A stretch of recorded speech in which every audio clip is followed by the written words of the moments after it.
함께 말씀을 보시겠습니다. 누가복음 16장 19절에서 31절 말씀. 저와 여러분 교독하겠습니다. 한 부자가 있어 자색 옷과 고운 베옷을 입고 날마다 호화롭게 즐기더라.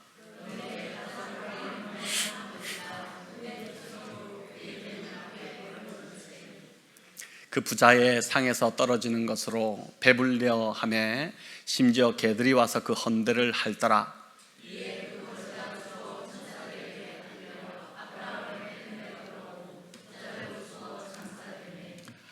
그가 음부에서 고통 중에 눈을 들어 멀리 아브라함과 그의 품에 있는 나사로를 보고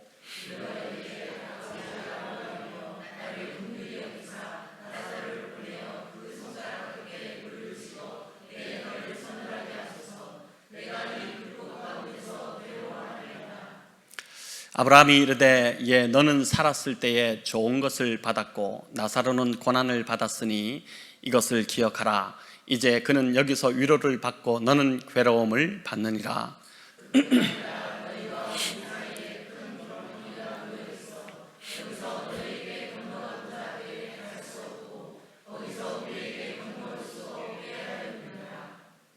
이르되 그러면 아버지여 구하노니 나사로를 내 아버지의 집에 보내소서.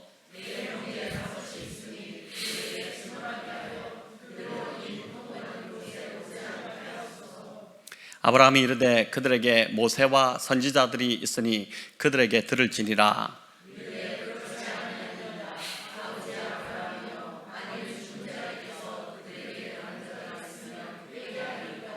함께 읽겠습니다. 이르되 모세와 선지자들에게 듣지 아니하면 비록 죽은 자 가운데서 살아나는 자가 있을지라도 권함을 받지 아니하리라 하였다 하시니라. 아멘. 금요기도에 정말 잘 나오셨습니다.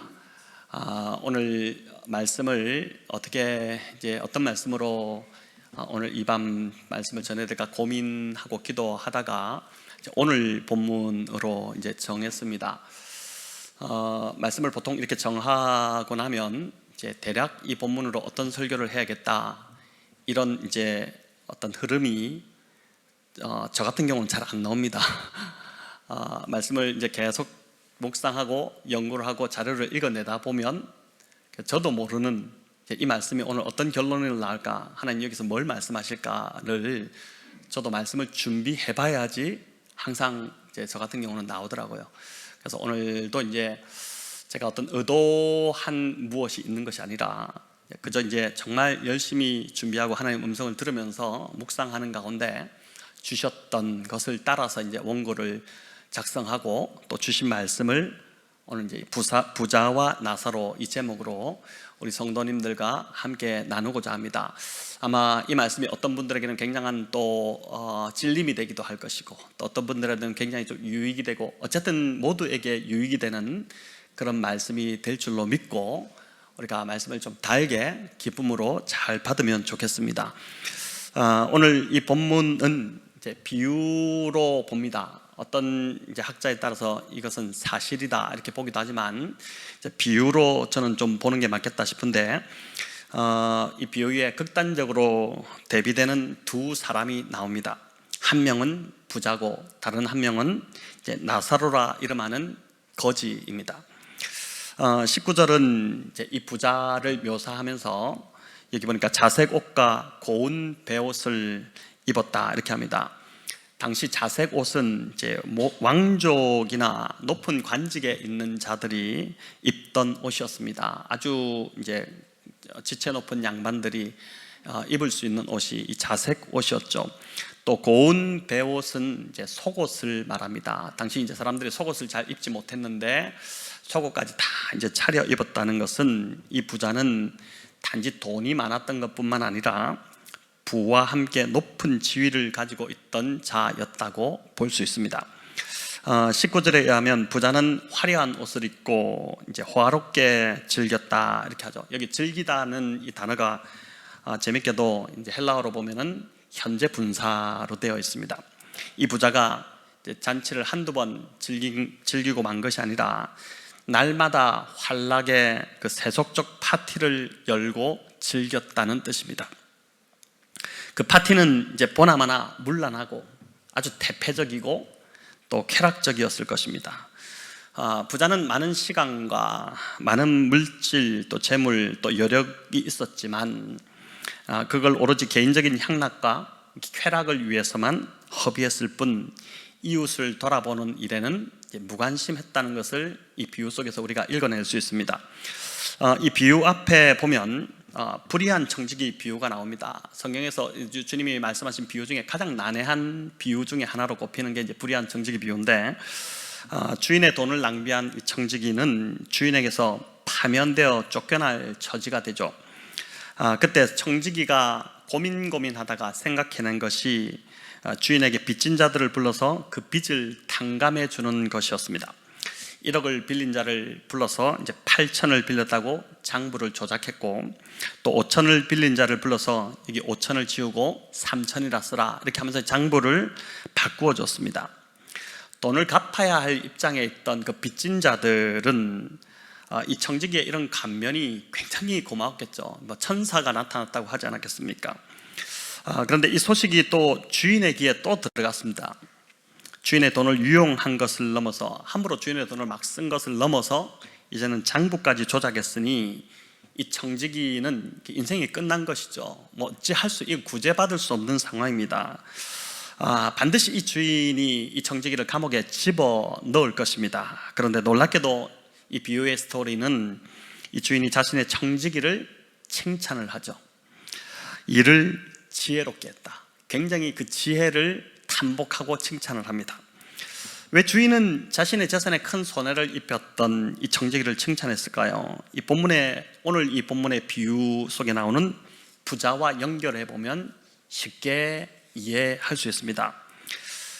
청지기는, 이제 잘 들어보십시오. 청지기는 돈을 돈으로 보았지 자신이 섬겨야 할 신으로 보지 않은 것입니다. 그것이 주인이 청지기를 칭찬한 그 포인트입니다. 돈을 신으로 보면 재물은 이제 섬길 수밖에 없고 재물의 노예가 될 수밖에 없습니다. 하지만 이 청지기는 주인의 재물을 가지고 베풀고 나누어서 친구를 사귀었습니다. 재물을 섬긴 것이 아니라 오히려 이 주인의 재물로 이웃을 섬긴 것입니다. 한마디로 돈을 쓸 줄 아는 자였습니다. 돈을 어떻게 써야 잘 쓰는 것인지를 이 청지기가 바르게 알고 있었고, 주인이 그 점을 굉장히 지혜롭다고 여긴 것입니다. 청지기는 돈이 자신을 구원해 줄 거라고 생각하지 않았고, 오히려 그 돈을 가지고 만든 친구들이 자신을 구원해 줄 거라고 믿은 것입니다. 주인은 청지기의 바로 이 점을 칭찬을 해준 것이죠. 하지만 본문에 나오는 이 부자는 오히려 자기가 가진 그 돈으로 개인의 향락을 즐기는 것밖에 할 줄 몰랐습니다. 돈이 정말 많았지만 그 돈을 정말 쓸 줄 모르는 사람이었고, 돈으로 이웃을 섬겨야 할 자가 오히려 그 돈이 그 사람의 신이 되어서 돈을 섬기는 그런 오류에 빠진 것입니다. 자, 본문에 이 부자와 대비하여 또 한 사람이 나오죠. 바로 거지 나사로입니다. 보니까 부자는 그냥 부자라고 하고 이름도 없는데, 이 거지는 나사로라는 이름이 있습니다. 여러분, 나사로가 어떤 뜻일까요? 제가 찾아보니까 나사로가 엘라자르라는 히브리어에서 나왔는데, 그 뜻은 이제 하나님은 돕는 자이시다, 하나님이 도우시는 자, 이런 참 너무 좋은 뜻을 갖고 있습니다. 여러분, 자녀의 이름에는 부모의 신앙과 가치가 담겨 있기 마련입니다. 저도 저희 집 아이들 은혜의 담비, 또 은혜의 샘물, 그렇게 해서 은우, 은샘 이렇게 이제 이름을 저희가 지었는데, 아마 이 나사로의 이름이 이렇게 좋은 뜻인 것을 볼 때, 나사로의 부모가 믿음의 사람, 하나님을 경외하는 사람이었다는 것을 알 수 있고, 또 그 역시도 비록 거지로 이 가난한 인생을 살았지만 하나님을 의지하고 믿었음이 분명합니다. 그러니까 천국에 간 것이죠. 가난했지만 하나님을 믿는 믿음이 있었기 때문에 천국에 간 것이죠. 안타깝게도 나사로는 보니까 생전에 극심한 빈곤 상태에 있었고, 혼자서는 움직일 수 없는, 스스로도 돌볼 수 없는 그 병든 처지였습니다. 20절은 그가 대문 앞에 버려졌다 이렇게 합니다. 우리 같이 한번 읽어보겠습니다. 그런데 나사로라 이름하는 한 거지가 헌데투성이로 그의 대문 앞에 버려진 채, 자, 부자의 대문 앞에 여기 보니까 버려졌다 이렇게 하죠. 수동태로 되어 있습니다. 그가 스스로 부자의 그 집 대문 앞에 간 것이 아니라 누군가가 그를 이제 일부러 부자의 저택 문 앞에 갖다 둔 것입니다. 왜 하필 부자의 이 대저택 대문 앞에 이 거지를 두었을까요? 왕처럼 그 자색 옷을 입는 부자라면은 아마 조금이라도 도움을 베풀지 않을까, 이런 기대감을 가지고 나사로를 거기 두었을 것입니다. 또 나사로는 보니까 온몸이 헌데투성이었다 이렇게 나오죠. 너무 오래 누워 있다 보니까 이제 욕창이 생겨서 그 욕창이 알았을 거고, 그 욕창이 온몸으로 이제 좀 퍼져나가서 이런 몰골이 되지 않았나 싶습니다. 심지어 보니까 개가 와서 그의 헌대를 핥을 정도였죠. 개가 사람을 핥아주는 행동, 이 개가 이제 거짓 이 나사로를 놀리는 게 아니라 불쌍히 여길 때 좋아서 와서 이제 핥아주지 않았겠습니까? 자, 이렇게 본다면 부자는 이제 개만도 못한 인품을 가졌다고 볼 수 있는 것입니다. 자, 그런데 이어지는 예수님의 비유를 보니까 대반전이 일어납니다. 거지도 죽었고 부자도 죽었습니다. 자, 이 비유를 이제 재밌게 듣고 있던 이 바리새인들과 종교 지도자들은 당연히 부자가 천국에 가고 거지 나사로는 지옥에 갔을 것이다, 믿어 의심치 않았습니다.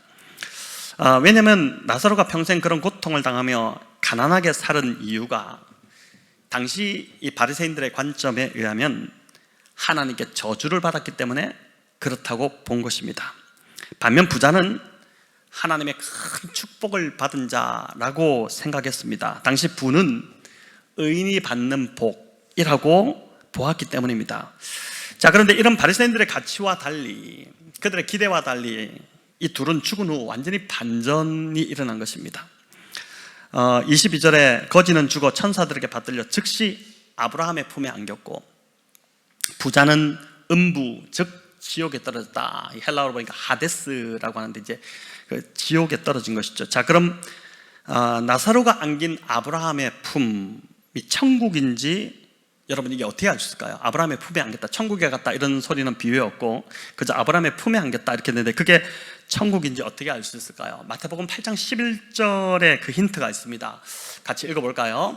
또 너희에게 이르노니 동서로부터 많은 사람이 이르러 아브라함과 이삭과 야곱과 함께 천국에 앉으려니와. 자, 그래서 이제 이 아브라함과 함께 앉는다는 이 표현은 마태복음을 볼 때 그것이 천국이라는 것을 알 수 있습니다. 여기서 아브라함의 품에 안겼다는 이 의미를 잠시 설명드려야 할 것 같은데, 이는 거지 나사로가 그 천국의 아브라함이 베푼 식탁에서 가장 명예로운 자리에 앉았다, 아브라함 바로 옆에 앉았다는 뜻입니다. 당시 이스라엘의 식탁 문화는 의자에 앉는 것이 아니라 낮은 식탁에 이렇게 둘러서 바닥에 비스듬히 앉아서 식사를 했습니다. 우리 사진 한번 보여주실랍니까? 네, 이게 이제 그 당시의 식사 모습입니다. 조금 특이하죠. 우리는 의자에 앉는데 여기는 이렇게 빙그라하게 둘러 앉아가지고 동그랗게 이제 비스듬히 앉아서 식사를 합니다. 제가 보니까 이렇게 식사하는 게 소화가 과연 될까 잘 모르겠는데 유대인들의 식사 자세였습니다. 자, 내려주셔도 좋겠습니다. 여러분, 이 거지가 지금 아브라함의 품에 안겼다는 말은 아브라함 바로 옆자리에 앉아서 그 머리를 비스듬히 앉았으니까 아브라함의 가슴에 기대고 있다는 것입니다. 여러분, 요한복음 13장에 보면 최후의 만찬에서 예수님이 그 요한이 예수님 바로 옆에 앉아서 이제 식사하는 장면이 나옵니다. 우리 요한복음 13장 23절, 25절 우리 한번 같이 읽어보겠습니다. 예수의 제자 중 하나 곧 그가 사랑하시는 자가 예수의 품에 의지하여 누웠는지라. 시몬 베드로가 머리짓을 하여 말하되 말씀하신 자가 누구인지 말하라 하니 그가 예수의 가슴에 그대로 의지하여 말하되 주여 누구이니까. 자, 이 누가 나를 팔 자가 있다, 이 말씀을 듣고 이제 이야기한 그 부분이죠. 여기 그가 사랑하시는 자가 누굴까요? 요한이죠. 요한. 이 복음서를 쓴 요한복음 쓴 요한입니다.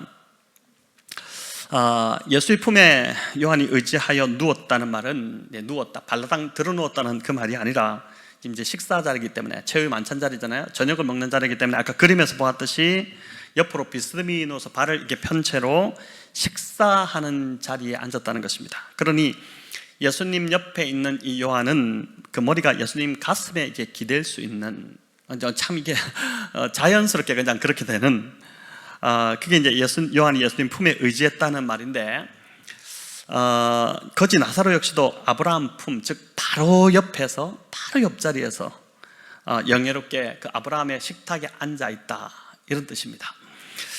바리새인들이 들어보니 이 땅에서 저주받은 거지 나사로는 천국에 가서 가장 높은 영예로운 자리를 차지했고, 세상에서 온갖 호사를 다 누렸던 부자는 아무런 희망도 없는 지옥에 떨어졌습니다. 여러분, 이 부자는 당시 이제 바리새인들이 볼 때는 선망의 대상, 이제 본받아야 된다, 저 사람 삶은 어쨌든 간에 저 사람을 따라가야 된다, 그런 사람이었다고 볼 수 있습니다. 당시 아까도 말씀드렸지만 이제 바리새인들의 보는 그 부는 하나님이 주신 축복이라고 믿었기 때문에 엄청난 부를 갖고 있는, 저는 엄청난 축복을 받았다, 저 사람이 얼마나 하나님 앞에 잘 살기 때문에 잘 살기에 저럴까, 그렇게 이제 저 사람을 본받자, 이렇게 한 것이죠. 자, 그렇게 이 비유를 듣던 바리새인들과 종교 지도자들은 예수님이 이 반전의 말씀을 하시자 굉장히 적지 않은 큰 충격을 받았을 것입니다. 그들은 아브라함의 후손이면 무조건 천국은 가는 것이라고 믿던 자들입니다. 그런데 그가 지옥에 간 것입니다. 아브라함의 후손이, 여기 이 부자가 아버지여 부르잖아요. 아브라함을 보고, 이제 아브라함의 후손이라는 뜻이거든요. 나 같은 죄인을 살리신 그 찬송, Amazing Grace, 그 찬송을 이제 작사한 존 뉴턴이 임종 직전에 이런 말을 남겼다고 합니다. 제가 읽어보겠습니다. 내가 천국에 들어갈 때 세 가지 경이로운 사실을 발견하게 될 것이다. 첫째는 내가 예상 못했던 사람들을 천국에서 만나게 될 일, 둘째는 내가 예상했던 사람들을 거기서 발견하지 못할 일, 그리고 셋째는 나 자신이 그곳에 있다는 사실을 알고 놀라워할 것이다. 이게 이제 존 뉴턴이 임종 직전에 했다고 남겨진 말인데, 여러분, 바리새인들이 아마 이런 충격, 반전의 역사가 일어나니까 이런 충격을 받지 않았겠습니까? 자, 그럼 이제 중요한 질문인데, 이 비유에서 이 부자는 왜 지옥에 갔을까요? 왜 지옥에 간 거로 여러분 묵상을 할 때 어떻게 묵상을 하셨습니까? 비유에서 예수님은 이 비유를 가만히 보면 그가 악한 죄를 지었다는 말씀을 하시지 않습니다. 그런 게 없습니다. 물론 그는 이웃의 필요에 무관심한 아주 이기적인 사람이었죠. 나사로를 돕기 위해 그가 아무것도 하지 않았습니다. 그냥 상에서 떨어지는 부스러기 뭐 이 정도 먹는 것이 전부였습니다. 그래서 단지 어려운 이웃을 외면했다는 이유로 이 부자가 지옥에 갔다, 이렇게 본다면 과연 지옥에 가지 않을 사람이 얼마나 있을까, 그런 생각이 들지 않습니까? 어려운 이웃을 외면하는 사람이 어디 한둘이겠습니까? 우리도 그렇게 지나칠 때가 참 많잖아요. 그런데 본문을 자세히 보면 이 부자가 거지 나사로를 거들떠보지는 않았지만 그를 대문 앞에서 쫓아내거나 또는 학대했다는 그 말이 없습니다. 그렇잖아요. 요즘 미국의 이제 LA 같은 곳은 이제 홈리스들이 점점 더 이렇게 많아지고 있습니다. 참 문제가 심각한데, 그래서 이제 가게 앞이나 심지어 집 앞까지 텐트를 치고 그냥 거기에 이제 머무르다 보니까 장사하는 분들이 곤욕을 많이 치른다고 합니다. 장사에 방해가 되니까 그 가게 문 앞에다 막 쳐버리니까, 그래서 이제 그걸 쫓아내려고 하다 보니까 막 싸움도 일어나고 다툼도 일어나고 막 이렇게 하는 것인데, 이 부자는 거지 나사로가 자기 집 대문 앞에 기분 나쁘다, 뭐 모양새 빠진다, 뭐 이래가지고 쫓아내지 않았다는 것입니다. 자, 그럼 부자가 지옥에 떨어진 이유가 여러분 무엇일까요? 이제 사람을 무시하고 함부로 대했기 때문일까? 그런 흔적도 이제 본문에서 보게 되거든요. 23절부터 보면 이 부자는 지금 지옥에 가서도 이제 그 버릇을 버리지 못하고 여전히 나사로를 무시하고 함부로 대하는 것을 보게 됩니다. 우리 23절, 24절 같이 읽어보겠습니다. 그가 음부에서 고통 중에 눈을 들어 멀리 아브라함과 그의 품에 있는 나사로를 보고 불러 이르되 아버지 아브라함이여 나를 긍휼히 여기사 나사로를 보내어 그 손가락 끝에 물을 찍어 내 혀를 서늘하게 하소서. 내가 이 불꽃 가운데서 괴로워하나이다. 자, 이 말을 했는데 이 부자가 이제 아브라함을 아버지라고 부르지 않습니까? 이제 자신이 아브라함의 후손임을 강조하는 것입니다. 하지만 아브라함을 그렇게 친근하게 부른들 무슨 소용이 있겠습니까? 이미 그는 지옥에 와 있고 기회가 다 지나가 버렸습니다. 지옥이 무서운 이유는 이 지옥은 더 이상 기회가 주어지지 않고 더 이상 자비가 없는 곳입니다.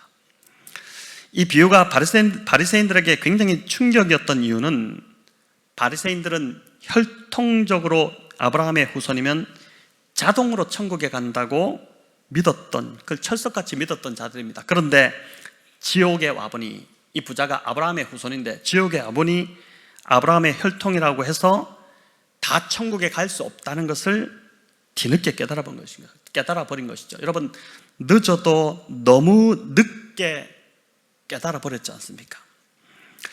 또 24절에 보면은 부자가 아브라함에게 자비를 호소하면서 나사로를 보내어 손가락 끝에 물을 찍어 자신의 혀를 서늘하게 해달라 이렇게 간청합니다. 부자는 지옥에 와서도 여전히 나사로를 함부로 대하고 있죠. 천국에 가 있는 나사로에게 지금 완전히 위치가 바뀌어 버렸는데 나사로를 자기 마음대로 움직일 수 있고 자기가 원하는 곳에 보낼 수 있다고 착각을 합니다.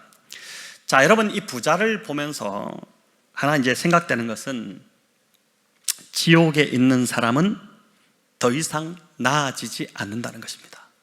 지옥에 이미 간 사람은 더 이상 나아지지 않는다.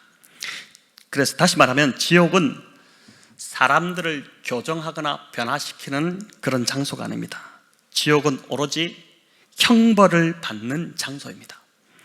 계시록 22장 11절에 이 사실을 더 잘 보여주는데 우리 한번 읽어보겠습니다. 불의를 행하는 자는 그대로 불의를 행하고 더러운 자는 그대로 더럽고. 자, 여기 보십시오. 불의를 행하는 자는 그대로 불의를 행하고, 이 지옥에서 일어나는 일입니다. 더러운 자는 그대로 더럽고. 이미 지옥에 있는 죄인들의 인격과 성품은 절대 변하지 않는다는 것입니다. 계속 나빠질 뿐입니다. 지옥은 이미 그런 변화의 기회가 다 지나버린 것입니다. 여러분, 그러니까 지옥이 너무 무서운 것입니다. 그래서 우리가 그런 말 우리 다들 많이 하잖아요. 사람 안 변한다, 저 사람 절대 안 변한다. 함부로 해서는 안 된다는 것이죠. 이 말씀에 비추어 본다면 그 사람 절대 안 변해, 그 사람은 가능성 없어.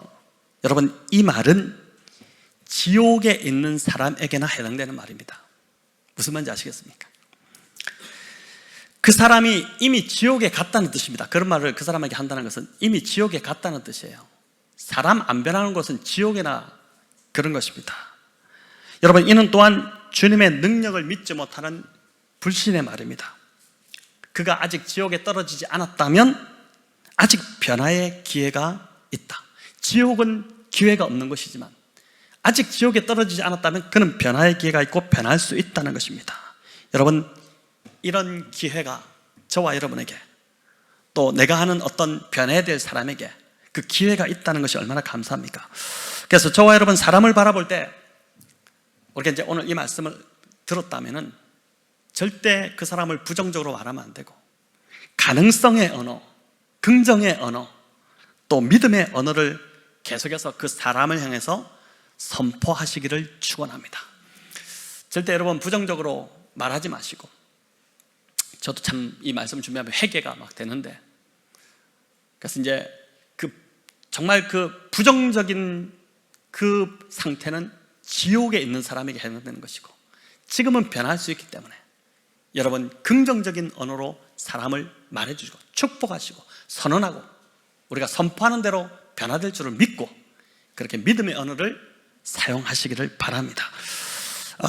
타는 목마름으로 한 방울의 물을 요구했던 이 부자의 청을 아브라함이 아주 단호하게 단칼에 그냥 거절했습니다.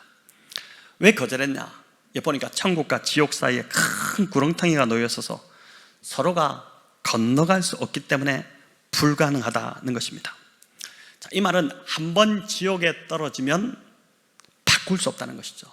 여러분, 이 얼마나 무섭고 두렵습니까? 한번 지옥에 떨어지면 바꿀 수 없다는 것입니다. 이 가톨릭이 문제인 이유는 죽은 자들을 위한 기도를 가르친다는 것이 문제죠. 후손들이 죽은 자를 위해 기도하면 그런 기도가 천국에 올라가지 못하고 지옥도 가지 못하고 그 중간에 연옥이라는 곳에 있는 영혼을 천국으로 인도하여 드린다고 가르칩니다.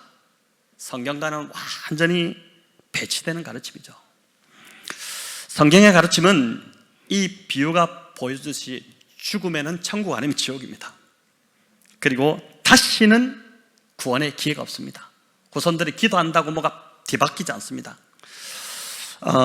히브리서 9장 27절 우리 같이 한번 읽어볼까요? 한 번 죽는 것은 사람에게 정해진 것이요 그 후에는 심판이 있으리라. 한 번 죽는 것은 사람에게 정해졌고 모두에게 다. 그 후에는 뭐가 있다고요? 심판이 있다. 여러분, 그래서 우리의 신앙생활이, 저와 여러분이 지금 교회 나오고 주님을 믿고 따르고 하는 것이 결코 취미생활이나 교양활동이 아님을 알아야 합니다. 신앙은 절대 그런 느슨한 것이 아닙니다. 신앙은 죽느냐 사느냐, 천국이냐 지옥이냐의 문제인 것이에요. 여러분, 이 세상에서 저와 여러분의 이 믿음의 선택에 의해서 영원한 삶이 결정된다는 것을 오늘 밤 다시 한 번 더 기억하셔야 합니다. 자신의 간청이 거절되자 부자가 또다시 간청을 합니다. 이제는 거지 나사로를 자기 아버지 집에 보내서 자기의 5 형제에게 절대 지옥에 오지 않도록 해달라는 것이었습니다. 참 보니까 어떻게 뻔뻔스럽다, 이 사람 되게. 어떻게 지금 천국 가 있는 사람한테 여전히 또 나사로를 지금 함부로 대해도 되는 사람 취급하지 않습니까? 혹시 내가 함부로 대해도 되는 사람 취급하는 사람이 있다면 오늘 이 말씀 듣고 회개하셔야 됩니다. 우리 자녀들도 함부로 대해서도 안 되고, 우리 성도들을 함부로 대해서도 안 되고, 또 아래 직장에서 아래 사람들을 함부로 대해서도 안 되고, 지금 함부로 막 대하고 있잖아요. 여기도 보면 부자는 오로지 자기 형제들밖에 없습니다. 자기가 우선이고 자기 형제들이 우선입니다. 우리가 선한 사마리아인 비유에서도 살펴봤지만은 이웃사랑은 이기심을 넘어서죠. 이타적인 사랑으로 가야 하는데 지금 보니까 부자는 전혀 그렇지가 못합니다. 자, 부자의 이 간청에 아브라함은 단호하게 또 대답을 하죠. 우리 29절 같이 한번 읽어보겠습니다. 아브라함이 이르되 그들에게 모세와 선지자들이 있으니 그들에게 들을지니라. 자, 여기 모세와 선지자들, 이건 모세가 쓴 성경 또는 선지자들이 쓴 성경을 말합니다. 모세는 이미 오래전 사람이잖아요. 선지자들도 다 죽었잖아요. 그러니까 그들이 쓴 성경인데 모세가 쓴 성경은 모세오경, 선지자들이 쓴 성경은 그 선지서, 대선지서, 소선지서, 선지서들을 말하는데 즉 구약 성경을 말하는 것이죠. 이미 이 부자들의 손에 들려있는 구약 성경 그 39권을 잘 읽고 잘 배우면 지옥에 가지 않을 수 있다는 그 말을 하는 것입니다. 여러분, 주님은 이 비유 속에 등장한 아브라함의 입을 통해서 이 부자의 형제들이 구원받을 수 있는 방법이 있는데 그건 오로지 뭐라고요? 하나님의 말씀밖에 없다는 사실을 분명하게 이야기합니다. 그들의 부패한 본성을 일깨우고 영적으로 죽어있는 영혼을 살려서 구원에 이르게 하는 방법은 오로지 하나님 말씀밖에 없다는 것이죠. 여러분, 오늘날 교회도 마찬가지입니다. 특별한 프로그램이나 은사, 행사나 친교 등 다 중요하지만 여러분, 그것이 영혼을 구원할 수는 없습니다. 구원받을 자들이 구원받는 것은 썩어질 씨가 아니라 뭐라고요? 썩어지지 않는 씨로 된 것이라고 베드로 사도가 이야기하고 있지 않습니까? 베드로전서 우리 1장 23절 같이 읽습니다. 너희가 거듭난 것은 썩어질 씨로 된 것이 아니요 썩지 아니할 씨로 된 것이니 살아있고 항상 있는 하나님의 말씀으로 되었느니라. 아멘. 여러분, 영혼이 변하고 구원받는 것은 살아있는 하나님의 말씀으로 되는 것이 다른 것으로 되는 것이 아니라는 것입니다. 그래서 로마서에서 바울도 뭐라고 합니까? 믿음은 들음에서 나고 들음은 그리스도의 말씀으로 말미암는다.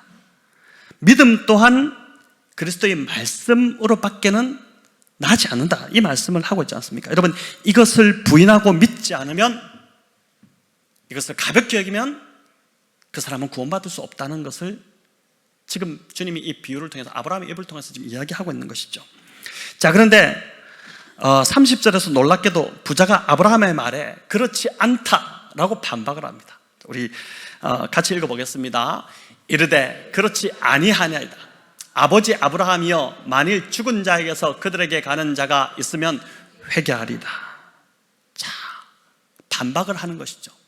죽은 자에게서 그에게 가는, 즉 나사로를 보내면 그들이 회개할 거라고 합니다.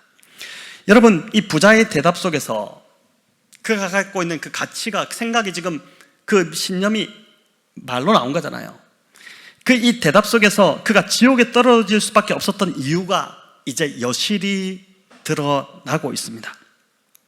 그는 지금 하나님 말씀을 무시하고 있고, 무언가 특별한 기적이 더 있어야 사람이 회개할 수 있다, 이렇게 지금 주장하는 것입니다. 이는 오늘날 교회 안에서도 여전히 사단이 주로 사용하는 무기이자 방법입니다. 여러분, 이걸 잘 분별하셔야 돼요. 말씀이 아닌 자꾸 다른 어떤 것을 추구하도록 계속 부추깁니다. 말씀도 중요하지만 이렇게 이야기합니다. 말씀도 중요하지만 주로 이렇게 이야기 시작해요. 말씀만으로는 부족합니다. 하나님 말씀이면 충분한데 말씀으로는 부족하다, 이렇게 하는 것이죠.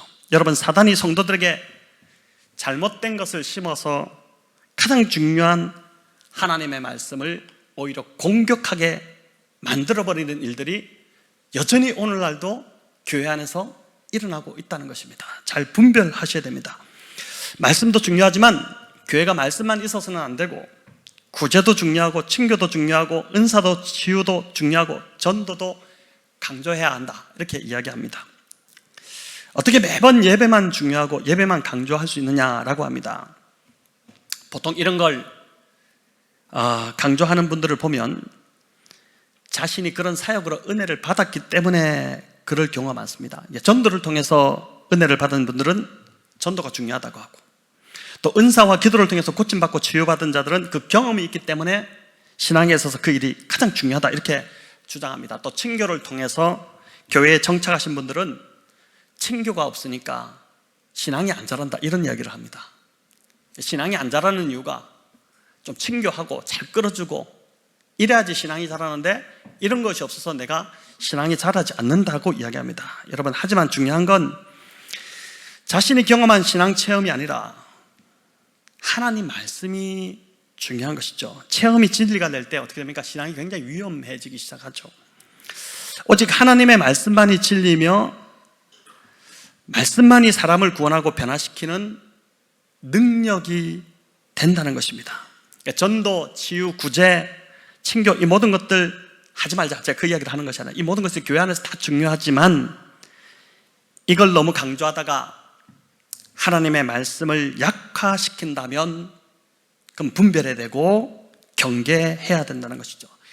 여러분, 그래서 말씀이 약해질 정도로 봉사를 하는 것 굉장히 위험합니다.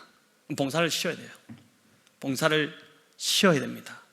그리고 말씀에 집중해야 돼요. 그 봉사가 그 사람을 구원시키지 못하기 때문입니다. 자, 이 비유를 듣고 있는 바리새인들은 예수님께 늘 표적을 요구하던 자들이었습니다. 너무 우습지 않습니까? 오늘날은 기적이 거의 드문 시대인데, 예수님 때 예수님은 날마다 기적을 일으키셨죠. 이게 얼마나 신났을지 모르겠습니다. 바리새인들의 눈앞에서 병자를 고치시고 또 죽은 자를 살리고 귀신을 쫓아내는 기적을 행하셨음에도 그들이 어떻습니까? 주님을 믿지 않았고 오히려 표적을 더 보여달라, 계속 표적을 요구했습니다. 마치 어떤 기적 중독에 걸린 자들처럼 자꾸 기적만 보여달라고 한 것입니다.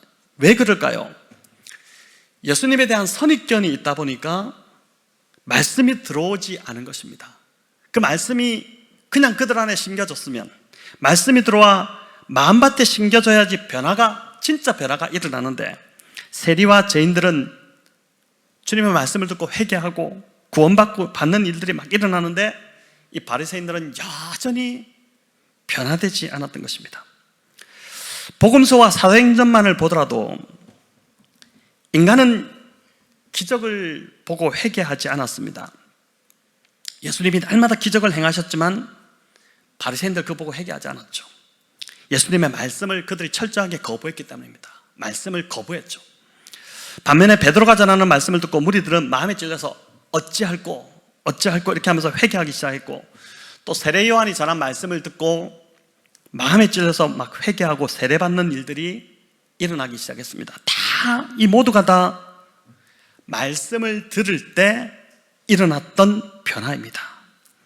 여러분, 그래서 부자가 지옥에 떨어진 이유는 그가 이기적이거나 또는 주변 사람들을 잘 돌보지 않았거나 또 가난한 자들을 위해서 돈을 쓰지 않았거나 그런 것이 아니라 그건 부차적인 것이고, 결정적으로는 하나님의 말씀으로 회개하지 않았기 때문에 그가 지옥에 떨어질 수밖에 없었다는 것을 이 본문 비유에서 우리가 발견해낼 수 있는 것입니다.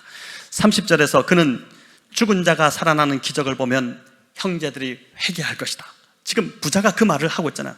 죽은 자들이 살아나는 기적을 보면 형제들이 회개할 것이다. 완전히 잘못 알고 있었던 것이죠. 회개는 이 부자의 말대로 기적을 보고서 일어나는 것이 아니라 어떻게 해요? 하나님의 말씀을 들을 때 회개가 일어나게 된다는 것입니다. 이 부자의 인생에서 가장 큰 비극은 그가 하나님의 말씀을 가볍게 여기고 말씀을 무시하고 말씀에 무지하고 무식하고 말씀의 능력을 신뢰하지 못한 것, 믿지 못한 것, 그게 이 부자의 가장 큰 비극이었다고 할 수 있는 것입니다. 결론적으로 이 비유가 보여주고자 하는 것도, 여러분, 지옥의 형벌, 진짜 지옥의 형벌 두렵게 느껴지는 이런 것들을 경고하는 것도 있지만 그것을 넘어서 하나님의 말씀만이 구원에 이르게 하는 능력이라는 것을 보여주고자 지금 말씀하시는 것입니다. 여러분, 14절에 살짝 이렇게 보시면 이 비유를 시작하게 된 그 이유가 나오는데, 계속해서 예수님의 말씀을 전함에도 불구하고 그 말씀을 듣고도 어떻게 합니까? 이들이 비웃고 있잖아요. 참 이 얼마나, 제가 지금 매주 설교를 하지만 설교하는데 뒤에서 막 비웃고 수군거리고 이랬으면은 그 사람 안에 말씀이 들어갈까요? 절대 안 들어갑니다. 예수님이 지금 말씀을 전하고 있는데 지금 이 바리새인들이 비웃고 있었으니까 말씀이 안 들어가죠. 여러분, 말씀이 안 들어가니까 변화가 일어나지 않는 겁니다. 결국 그들을 돌이키게 하시기 위해서 주님이 정말 그들에게 여전히 끝까지 기회를 주시는 것이죠. 이 정말 구제불능인 것 같은 이 바리새인들에게도 주님이 끝까지 기회를 주시는데, 이 지옥의 비유를 통해서 지금 마태복음, 이게 누가복음 16장이잖아요. 이제 몇 장 안 남았어요. 주님 십자가 지실 때까지 얼마 남지 않은 시간 속에서 그때도 끝까지 이 바리새인들 돌이키게 하려고 주님이 기회를 주시고 경고하시는 것입니다. 내가 전하는 하나님의 말씀을 결코 가볍게 여기지 말고 그 말씀에 귀 기울이라는 주님의 간절한 호소입니다. 성도 여러분, 저와 여러분은 인정하기 싫으시겠지만 언젠가는 우리 모두 이 땅을 떠나갈 날이 옵니다. 그날은 아무도 모릅니다. 우리 중에 누가 먼저 갈지 어떻게 알겠습니까? 하나님이 아시죠. 그런데 종말론적으로 본다면, 그래서 이 땅에서 좀 더 누리고 잘 사는 것, 이 부자처럼 사실 큰 의미가 없습니다. 지금 잘 산다고 만족하고 여러분 기뻐하지 마시기 바랍니다. 지금의 삶, 내가 좋다 이렇게 하지 마시기 바랍니다. 왜냐하면 영혼의 삶에 빗든다면 이 땅의 삶은 아주 작은 한 점도 안 되는 그런 시간이기 때문입니다. 25절에 여러분 한번 보십시오. 좋은 것과 고난이 대비되고 있고 또 위로와 괴로움이 대비되고 있습니다. 천국과 지옥을 대비하는 것인데, 천국은 위로를 받는 것이지만 지옥은 영원한 고통만 있는 것입니다. 빛이 없습니다. 짙은 어둠 속에서 꺼지지 않는 그 지옥불에서 끝나지 않는 고통을 당하는 곳, 또 더 이상 기회가 없고 돌이킬 기회가 이제 없고 빠져나올 수도 없는 곳, 여러분, 그것이 지옥입니다. 그것이 있다고 지금 주님이 친히 이 비유를 통해서 말씀하십니다. 돌이키지 않는 그 바리새인들을 향해서 지옥을 보여주시면서 돌이켜야 된다. 내가 너에게 말할 때 이 말을 듣고 돌이켜야 된다. 그 지금 기회를 계속 주시는 것입니다. 중요한 것은 이 땅에서 우리가 잘 살고 좋은 것을 누리는 것이 아니라 어떻게 해서라도 지옥에 떨어지지 말아야 하는 것입니다. 여러분, 거지 나사로 삶이 그런 삶 동경합니까? 좋아요, 그런 삶? 절대 아니죠. 부자같이 살고 싶잖아요. 우리는 호화로운 부자같이 살고 싶잖아요. 근데 이 짧은 인생이 끝나고 두 사람 다 비슷한 시기에 죽었는데 한 사람은 천국으로 들어가고 한 사람은 지옥으로 떨어졌습니다. 그 지금 비유를 우리에게 보여주시는 거잖아요. 이 땅에서 잘 먹고 잘 누리고 잘 사는 것, 우리 모두가 다 원하는 것이지만 그게 중요한 것이 아니라 어떻게 해서라도 지옥에 떨어지지 말아야 된다. 지옥에 절대 떨어지지 마라. 이게 미리 지금 주님이 비유로 우리에게 오늘 저녁에 우리에게 말씀하고 계신 것이잖아요. 우리 공동체 안에. 여러분, 그래서 나이 들수록 더 집중해야 하는 것은 그 나의 신앙이고 하나님 말씀입니다. 말씀만이 우리를 구원으로 이끌기 때문입니다. 여러분, 오늘 밤에 다시 한번 좀 붙잡으면 좋겠어요. 이전의 신앙체험, 또 이전 교회에서 신앙생활 했던 자랑들, 또 이전 교회에서 어쩌고저쩌고 하는 것들, 그 무슨 다 소용이 있겠습니까? 지금 내가 말씀이 들려야 하고, 지금 내가 말씀으로 은혜 받고 그 말씀에 마음이 찔려서 회개에 이르러야 합니다. 그것이 없다면 심각하게 나를 돌아봐야 합니다. 개인의 구원이 달려있기 때문이고 천국과 지옥이 결정되기 때문입니다. 오늘 비유로 따진다면, 여러분, 요한계시록 20장 15절에는 우리는 자꾸 이제 좋은 말씀, 나는 구원받을 것이고 이렇게 이야기하는데 진짜 한번 돌아봐야 돼요. 여러분, 요한계시록 20장 15절에 두려운 말씀이 기록되어 있는데 같이 읽어보겠습니다. 누구든지 생명책에 기록되지 못한 자는 불못에 던져지리라. 야, 이거 무섭죠. 여러분, 비유에 여기 생명책이 나오는데 비유에 거지 나사로는 이름이 기록되어 있지만 부자는 이름이 없죠. 부자가 이름이 없다는 것은 부자는 하나님께서 그의 이름을 기억하시지 못하는 인생이 되었다는 뜻입니다. 하나님께서 저와 여러분의 이름을 기억하셔야 돼요. 이전의 신앙이 어땠든, 내가 이전에 얼마나 많은 죄를 지었건 관계없이 저와 여러분의 이름이 하나님의 생명책에 기록되려면 하나님이 기억하셔야 됩니다. 여러분, 지금 내 귀에 말씀이 들려야 하고 그 말씀이 찔림이 되어 회개에 이르러야 합니다. 그래야 내 이름이 생명책에 기록이 되고 불못에 떨어지지 않게 될 것입니다. 여러분, 말씀이 은혜가 되지 않는다면 병들어가는 것입니다.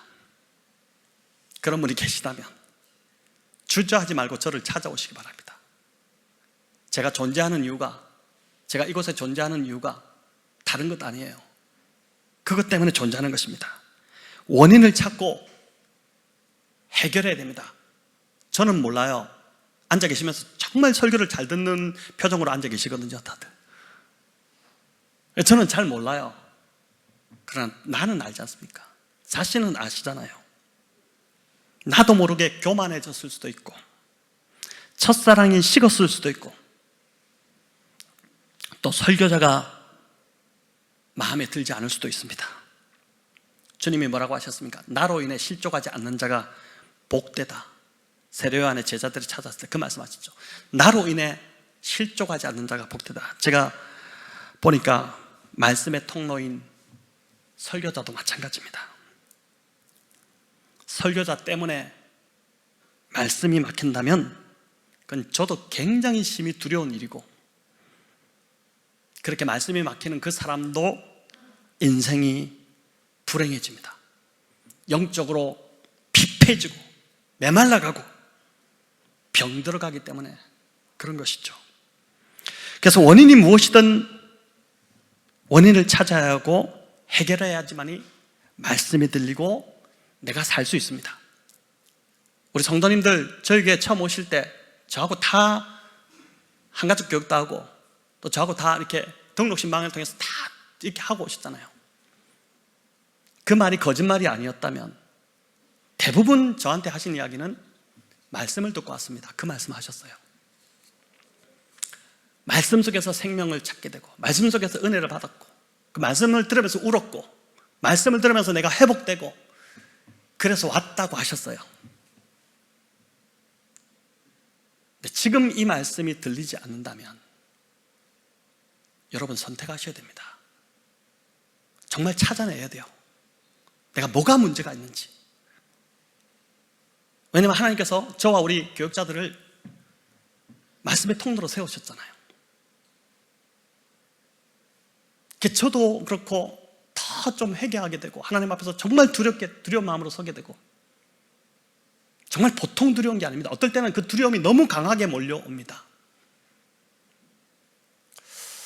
어쨌든 간에 우리가 살려면 오늘 비유를 보니까 다른 것이 아니라 하나님 말씀이 우리를 살리는 것이거든요. 여러분 저희 교회 모토가 하나님 말씀이 우리를 살립니다. 그거잖아요. 홈페이지 보세요. 처음 교회 시작할 때 하나님 말씀이 우리를 살립니다. 그거로 시작했거든요. 그 말씀만이 정말 우리를 살릴 수 있으면 믿기 때문에. 여러분 개혁주의의 모토가 뭡니까? 오직 말씀으로잖아요. 그러니까 성찬단 이런 것도 다 없잖아요. 설교단만 가운데 두고 설교를 더 강조하는 이유가 하나님 말씀만이 우리를 살리기 때문에 그런 것이잖아요. 자, 이제 말씀을 맺겠습니다. 오늘 말씀은 굉장히 심히 두렵고 떨리는 말씀입니다. 우리 주님께서 지옥을 적나라하게 보여주셨기 때문입니다. 근데 그것을 넘어서 구원의 중요성을 우리 주님이 말씀해 주셨습니다. 사랑하는 성도 여러분, 제가 정말 사랑하는 우리 성도 여러분, 구원의 능력은 오직 하나님의 말씀뿐임을 다시 한번 기억하시고 그 어떤 것보다 구원의 말씀을 붙드시는 우리 복된 성도님들 다 되시기를 주님의 이름으로 축원합니다.